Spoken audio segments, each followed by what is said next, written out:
Hello' মোৰ মৰম ভাইটি ভণ্টিহঁত ওয়েলকাম টু অসমীয়া ডিজিটেল।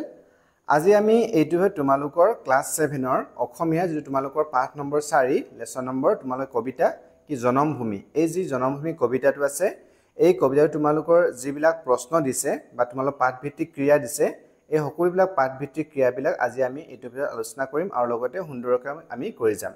ঠিক আছে, তোমালোকৰ পাঠভিত্তিক ক্ৰিয়া প্ৰথমতে 1 নম্বৰত কি দিছে চোৱাচোন। কি দিছে?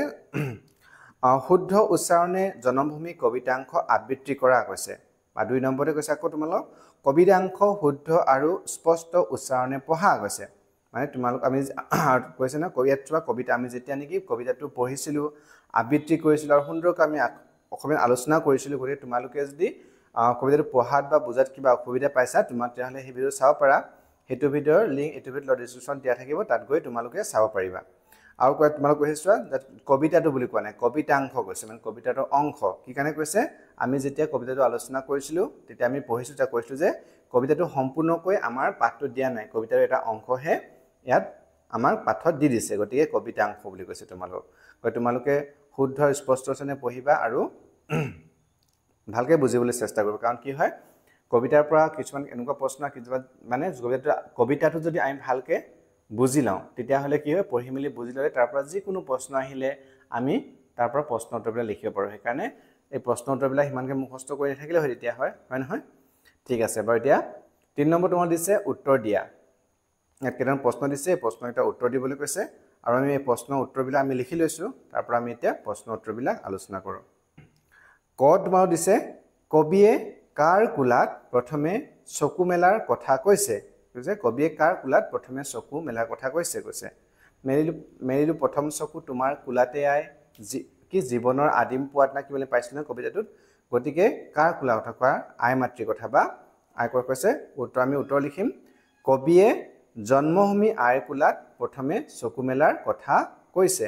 মানে আমাৰ আই মানে আমাৰ জন্মভূমি ঠাইখনৰ, আমাৰ জন্মভূমি ঠাইখনৰ কথা কৈছে। গতিকে জন্মভূমি আইৰ কোলাত প্ৰথমে চকু মেলাৰ কথা কৈছে, এনেকৈ লিখিম। খ আছে তোমালোকৰ কবিৰ ভাগৰুৱা আত্মাই কোন ঠাইত শেষ জিৰণি ল'বলৈ ইচ্ছা প্ৰকাশ কৰিছে। ক'ত আছিলে? কবিৰ ভাগৰুৱা আত্মাই জন্মভূমি আই মাতৃৰ কোলাতেই শেষ জিৰণি ল'বলৈ ইচ্ছা প্ৰকাশ কৰিছে। হয়নে? আমি কবিতাটো পঢ়োঁতে আমি সুন্দৰকৈ পাইছিলোঁ এইবিলাক। তাৰপিছতে আছে গ কবিয়ে পক্ষী হৈ ক'ত বাহ ল'ম বুলি কৈছে। কি পাইছিলোঁ আমি?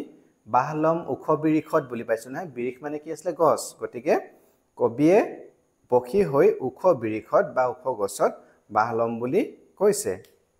ঠিক আছে। আৰু ঘ আছে তোমালোকক ঘ প্ৰশ্ন দিছে কবিয়ে হিমালয় পৰ্বতৰ ক'ত আৰু কি হৈ ৰ'ব বুলি কৈছে। কি পাইছিলোঁ আমি? কবিয়ে হিমালয় পৰ্বতৰ শুকুলা টিঙত গৈ মানসী বিলত ফুলি ৰ'ব বুলি কৈছে। কি আছিলে? কবিয়ে হিমালয় পৰ্বতৰ শুকুলা টিঙত গৈ আৰু মানসী বিলত ফুলি ৰ'ব বুলি কৈছে। ঠিক আছে। তাৰপিছতে আমি নেক্সট প্ৰশ্ন কি আছিলে? তাৰপিছত তোমালোকে প্ৰশ্ন দিছে 4 নম্বৰ। 4 নম্বৰ কি প্ৰশ্ন দিছে? উদাহৰণত দিয়াৰ দৰে কবিতাৰ পৰা অন্তমিল থকা শব্দবোৰ বাছি লিখা গৈছে। তোমালোকে চোৱা আমাৰ যিটো কবিতাৰ শেষত অন্ত মানে কি হয়? অন্তমিল বুলি কৈছে না। অন্তমিল মানে শেষৰ যিটো শাৰীৰ শেষৰ আমি এটা প্ৰতিটো আমি ছন্দ পাইছিলোঁ এটা যিটো পংক্তি এটাৰ শেষৰ যিটো মিল আছে। যেনেকৈ পুৱাত সন্ধিয়াত আঠ হৈছে চোৱা। পুৱাত সন্ধিয়াত শেষৰ শেষৰটো আমাৰ মিল আছে। তেনেকৈ মিল থকা শব্দ আমি ভালেকেইটা পাইছিলোঁ কবিতাত। গতিকে সেয়া তোমালোকক ইয়াত লিখিবলৈ কৈছে। ঠিক আছে। আমি এতিয়া লিখি লৈছিলোঁ এইকেইটা, তোমালোকে ইয়াত লিখি লৈছোঁ। আচ্ছা বা এইকেইটা ইয়াত আমি প্ৰথমতে পুৱাত আৰু সন্ধিয়াত পাইছোঁ। তাৰপিছতে আছিলে কোলাত ছায়াত, মানে যদি শেষৰ তটো মিলিছে নহয়, অন্তমিল বা শেষৰটো মিল হৈছে। বিৰিখত গীতত তোমালোকে কবিতাটো পঢ়িলে তাত পাবাই। জেউতি আৰতি বিলত চৰণত, এনেকৈ আমি অন্তমিল থকা শব্দবোৰ পাইছিলোঁ। তাৰপিছত তোমালোকৰ 5 নম্বৰ তলৰ শব্দবোৰ অৰ্থ মিলাই লিখা গৈছে। তোমালোকে 5 নম্বৰ ইয়াতে প্ৰশ্ন লিখা চোৱা। 5 নম্বৰ আছিলে 5 নম্বৰ তোমালোক এনেকৈ দিছিলে তলৰ শব্দবোৰ অৰ্থ মিলাই লিখা। এইফালে শব্দবিলাক দিয়া আছে আৰু এইফালে অৰ্থবিলাক দিয়া আছে। আমাক এই অৰ্থবিলাক মানে কি এনেকৈ আস্তানি মিলাব গৈছে। পক্ষী মানে পক্ষীৰ কি অৰ্থ? চৰাইটো পক্ষীটোক চৰাই বুলি কোৱা হয় নহয়। শীতলী মানে কি হ'ব? চেঁচা শীতল ইয়াত তোমালোকে এনেকৈ লিখবা সোণোৱালী সোণালী হ'ল মানে সোণ বৰণীয়া মৰম মৰম চেনেহ হয়নে প্ৰথম প্ৰথম মানে কি আদি গম পাইছা আদি প্ৰথম আদি সৰি ঠিকে আদি টিং পৰ্বতৰ আগ বা ওখ ভাগ কি আছে টিং প্ৰথমৰ কি আছে পৰ্বতৰ আগ বা ওখ ভাগ এনেকৈ আমি লিখি দিব পাৰোঁ ঠিক আছে এতিয়া শীতলী শীতলীটো ক'ত যাব চেঁচা সৰি শীতলী চেঁচা বা শীতল ঠিক আছে সোণোৱালী সোণোৱালী ক'ত সোণবৰণীয়া সোণোৱালী মৰম মৰমটো যাব ক'লে চেনেহ প্ৰথমটো যাব ক'লৈ আদি এনেকৈ টিং পৰ্বতৰ ওখ ভাগ এনেকৈ তোমালোকে কাঠ পেঞ্চিলে সুন্দৰকৈ কিতাপত তোমালোকে এনেকৈ মিলাই ল'ব পাৰা ঠিক আছে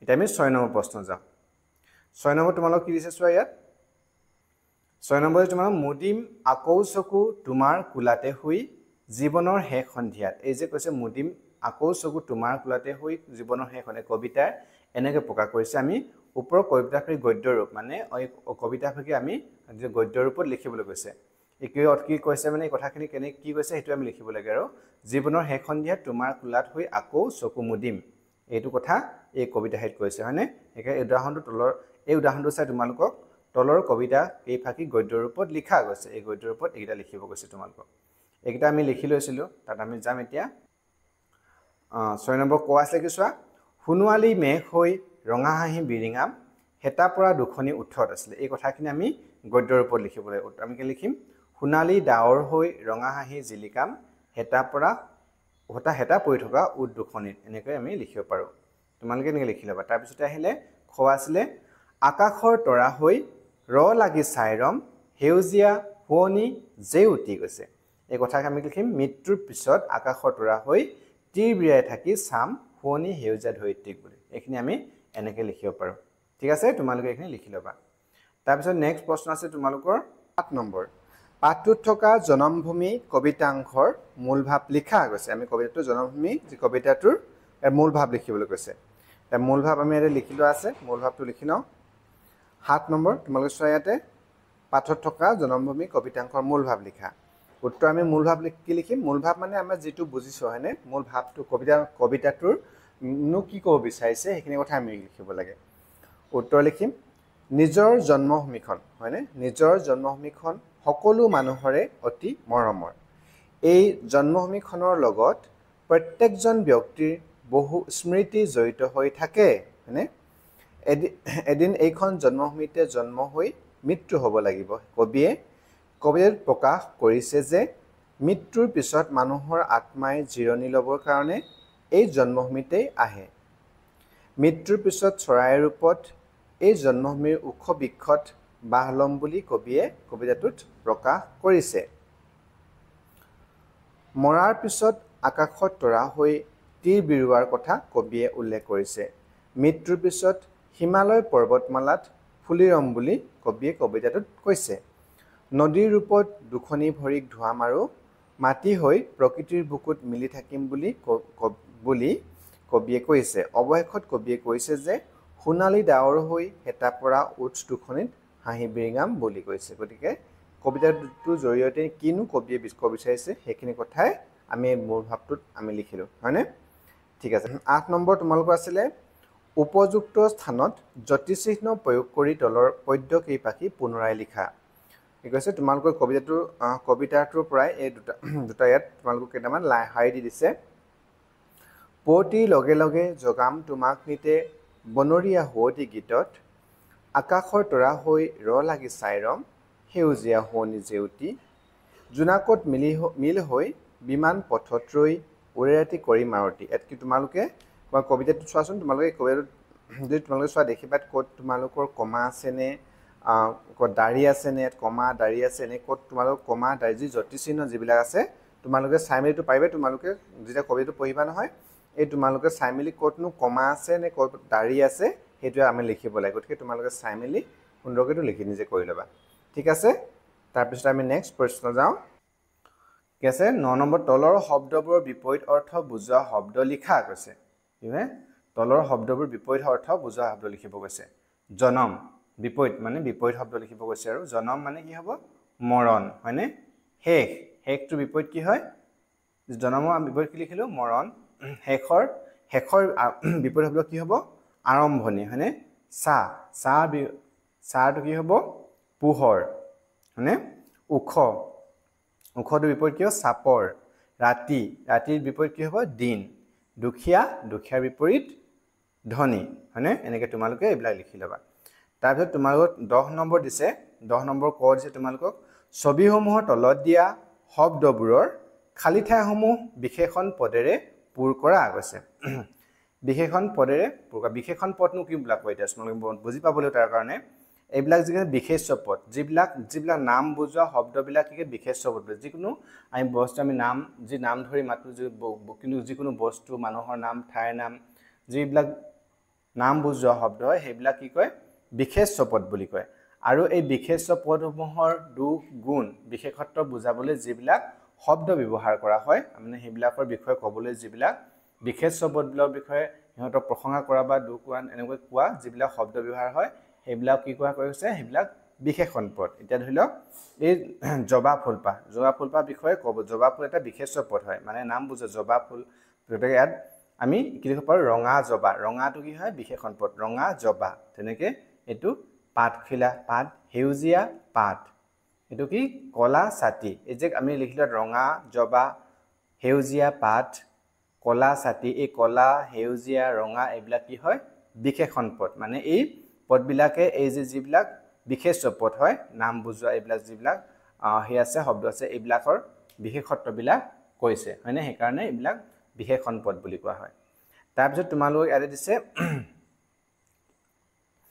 খ দিছে বন্ধনীৰ ভিতৰত থকা শব্দবোৰৰ পৰা বিশেষ্য আৰু বিশেষণ পদবোৰ বাছি ভাগে ভাগে লিখা এটা কি কৈছিলো আমি অকমান আগতে বিশেষ্য পদ কিবিলাক কোনবিলাক যিবিলাক পদে নেকি যিবিলাক শব্দই কি হয় শব্দ বুলি কৈ লৈছো আমি যিবিলাক শব্দ নেকি তোমালোকৰ নাম বুজায় যিকোনো নাম মানুহৰ নাম হ'ব পাৰে কোনোবা ঠাইৰ নাম হ'ব পাৰে যিকোনো বস্তু আমাৰ চাৰিওফালে থকা যিবিলাক বস্তু আছে জীৱ হওক বা নিৰ্জীৱ হওক যিবিলাক আমি নাম ধৰি মাতো সেইবিলাকক কি হয় বিশেষ্য পদ আৰু সেই বিশেষ্য পদবিলাকৰ বিশেষত্বৰ বিষয় তেওঁলোকৰ বিষয়ে যেতিয়া কোনোবা এটা শব্দই ক'ব পদে ক'ব দুখ গুণৰ বিষয়ে ক'ব সেইবিলাক কি হয় সেইবিলাক হৈছে বিশেষণ পদ এতিয়া তুমি চোৱা ভালটো তেনেহ'লে ভালটো কি হ'ব কাৰোবাৰ নাম বুজোৱা শব্দ হয় নহয় গতিকে এইটো বিশেষণ পদ ল'ৰাটো কাৰোবাৰ আমি নাম ধৰিম ল'ৰা মাক ল'ৰাটো আমি নাম দি লৈছোঁ গতিকে ল'ৰাটো এটা কি হয় বিশেষ্য পদ এইটো বিশেষ্য পদ হ'ব কলাটো কাৰো নাম নহয় গতিকে এইটো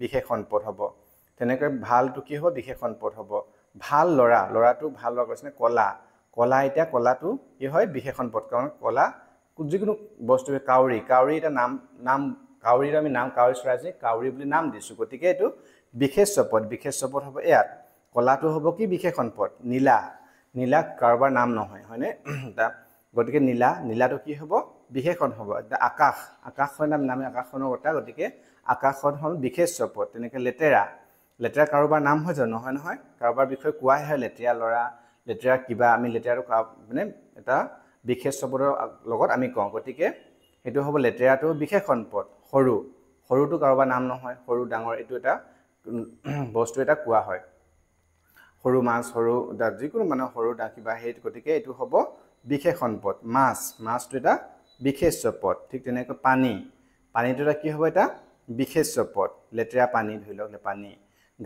গাখীৰটো হ'ব তোমাৰ বিশেষ্য পদ এনেকৈ বগাটো এটা ৰং গতিকে এইটো বিশেষণ পদ এতিয়া আমি লিখি লৈছোঁ এতিয়া ভালটো কি লিখিম ভালটো আহিলে তোমালোকৰ বিশেষণ পদ ল'ৰা বিশেষ্য পদ কলা বিশেষণ পদ কাউৰী বিশেষ্য পদ নীলা বিশেষণ পদ আকাশ বিশেষ্য পদ লেতেৰা বিশেষণ পদ সৰু বিশেষণ পদ মাছ বিশেষ্য পদ পানী বিশেষ্য পদ গাখীৰ বিশেষ্য পদ আৰু বগা বিশেষণ পদ গতিকে এইখিনি এনেকৈ লিখিলে আছে তোমালোকে সুন্দৰকৈ লিখি ল'বা ঠিক আছে পাৰিবানে ঠিক আছে এতিয়া তাৰপিছত তোমালোকক দিছে ইয়াত চোৱা নম্বৰ জ্ঞান সম্প্ৰসাৰণ দিছে জ্ঞান সম্প্ৰসাৰণ 11 কবিয়ে আকাশৰ তৰা হৈ পৃথিৱীৰ সেউজীয়া বৰণ চাবলৈ বিচাৰিছে তুমি আকাশত উৰিব পাৰিলে কি চাবলৈ বিচাৰিবা লিখাত কৈছে কৈছে কবি আকাশত উৰা হৈ সেউজীয়া বন চাবলৈ বা আমাৰ সেউজীয়া পৃথিৱীখন চাবলৈ ইচ্ছা কৰা কৈছে ন গতিকে তোমালোকে যদি আকাশত উৰিব পাৰিলা হয়